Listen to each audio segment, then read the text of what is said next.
Mary, good afternoon to you. Good afternoon, Damien. How are you? You're one of those people that Morgan Kelly was talking about, somebody that has a big mortgage, bought at the height, now in arrears, and it's a tough time for you. Just tell us your situation. Okay, well, we took out our mortgage 3 years ago. Obviously, it was about 5 months before the whole bottom fell out of the economy. We paid $350,000 for it, as we thought, brand new estate, absolutely delighted to get back onto the property ladder. We went with a mortgage company who, sort of worked on our behalf and got us the mortgage. Now, we had to go with a subprime lender. Why was that, Mary? Well, we had a business ourselves, to be honest, Damien, about 7-8 years ago, and it folded. We didn't do well, and we moved to France and we sold our house. We lasted about 6 months, came back, and we didn't have the finances to go back into the property ladder, and, we had left debts behind us, in fairness, with the business, which we had settled, and we are still actually paying the revenue off as well. So we had no choice but to go with a subprime lender, and obviously we felt, my husband at the time was in a fantastic job, his wages were great, I was in a good job, which in fairness I still am. And we felt, we were fine. We knew we would be able to pay the high mortgage. We knew it was going to be high.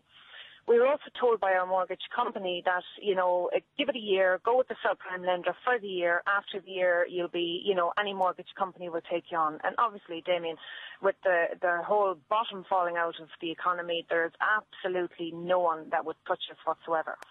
But we're in arrears. Not much, to be honest with you, Damien. €4,400. Which is not bad going, considering my mortgage is $1,800 per month. But constant, persistent pursuit with the mortgage company every single day, twice and 3 times a day. We get phone calls, both myself and my husband.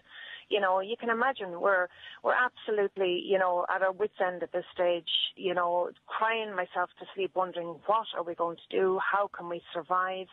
We have talked about, just handing back the keys, but we will be lucky to get $200,000 for our house at the moment. Okay, so you're a negative equity to the tune of 150k or thereabouts. Did you contribute at all to the buying of the house? Had you got the whole mortgage 100% from the subprime lender, did you? Yes, absolutely, every penny of it. And at the time you came back to Ireland, 2007, you had your financial difficulties, you had your debts. Why did you not maybe sit down and say, look, would we be better renting for a while? Well, we did, Damien. We rented for a while as well, and we just felt, at the time, we felt it was dead money, that we could actually afford it. My husband was coming home with $1,300 per month. He was in a fantastic job. My job is full-time, permanent and very secure. 1,300, sorry, a week or a month? A week. A week, okay, yeah. Per week. Yeah. We knew that we could do it, and we knew that we could actually, we had sat down and we had said to ourselves, right, we can do this with the subprime lender for a year, because, we said it's only a year, it's not going to, affect us that much, and after the year. Yeah, no, what I'm trying to get into there, Mary, because there are a lot of people, whenever we discuss an item like this on the programme, there are some people out there who say, tough luck and good enough. Why did you go down? Why you could have rented? The prices were crazy at the time. You hadn't got the money to put towards the house yourself. You had to go to a subprime lender. Now you're in negative equity. You can't afford to pay your mortgage. Absolutely. In hindsight's a great thing. Of course it is, yeah. Definitely. No. If I had have known what I know now, I wouldn't have even considered it. But I just felt, because the Irish, being the Irish, we're very much a nation of, you have to own your own house.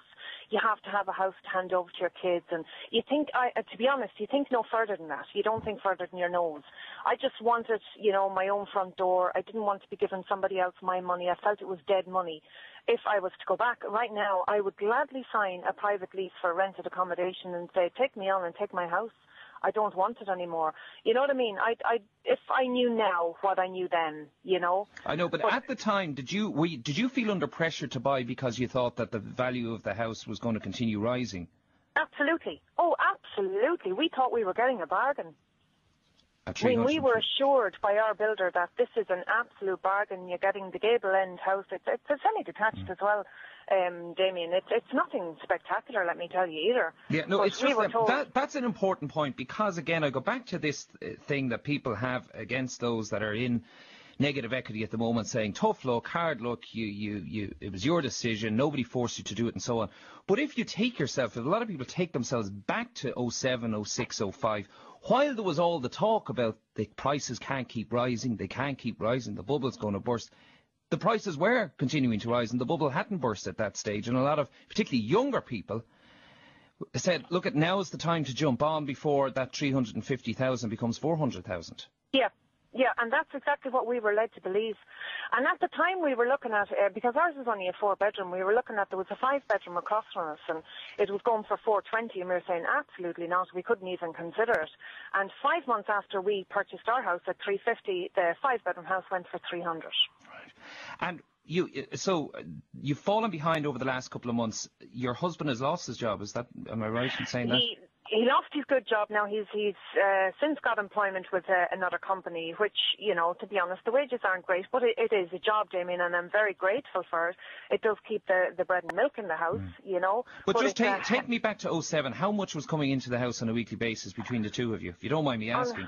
Not at all. I mean, my monthly wage was, I was coming out with 2.8, because obviously I'm paying the revenue commission back for, the what we owed them. But so you were getting 700 a week. He was getting, so you were coming, €2,000 was coming into the house every week after tax. Absolutely. Okay, yeah. What's coming in now? Oh, now, I mean, my husband gets €480 a week. I'm on a pay freeze for the last 2 years, which I'm completely for, absolutely haven't asked for it and won't ask for it. I mean, I'm still on the same money as I was. Okay, so there's now almost 1,200 coming in. So you're 800 or thereabouts down. Yes. And out of that 1,200 a week that's coming in, which works out at nearly $5,000 a month, you're saying that you can't pay the 1,800 a month mortgage? No, we have other bills as well, as you know. Yeah. I also have a son who's just started college. The fees for that are, yourself, they're 1,724. Then you have he's on campus, which is $4,500 per year. You also have the expense of him travelling up and down on a weekly basis. He needs groceries, which is €30 a week.